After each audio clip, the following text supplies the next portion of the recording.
হাসপাতালের একমাত্র X-ray machine বিকল, আর এর সুযোগ নিচ্ছে বেসরকারি ল্যাবগুলি। নেওয়া হচ্ছে বেশি টাকা। চাঞ্চল্যকর অভিযোগ আলিপুরদুয়ার জেলা হাসপাতালের রোগীদের।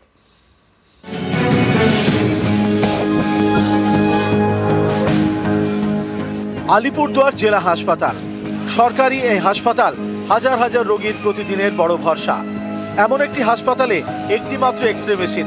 অভিযোগ 6 নভেম্বর থেকে সেটাই বিকল। এর জেরে 1 মাসের বেশি সময় ধরে সরকারি হাসপাতালে বিনা পয়সায় এক্স-রে বন্ধ। মেশিন খারাপ আছে, ইঞ্জিনিয়ার কাজ করছে।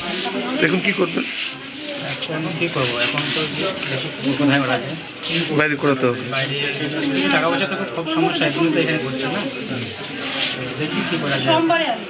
ইঞ্জিনিয়াররা চলে এসছে, একটা পার্টস এসছে, আরো 2টো পার্টস আসা বাকি। মনে হচ্ছে 2-3 দিনের মধ্যে সমস্যার সমাধান হয়ে যাবে।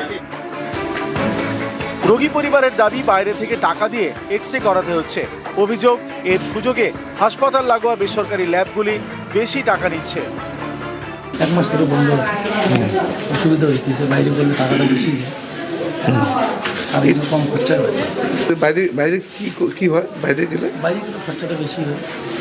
এখানে যেতে ফ্রি। এখানে যেতে ফ্রি আছে, ফ্যাসিলিটি পাওয়া যায় না, ভালো না সময় লাগে। অভিযোগ আমার কাছেও এসছে, আমি এর তীব্র প্রতিবাদ জানাচ্ছি।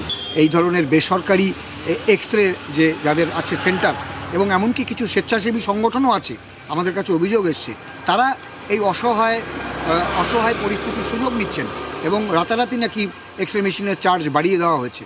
আমি এই ধরনের অভিযোগ 2-1টা পেয়েছি এবং আমি জেলা স্বাস্থ্য দপ্তরের আধিকারিকের কাছে অনুরোধ করব অবিলম্বে এটা দেখবার জন্য।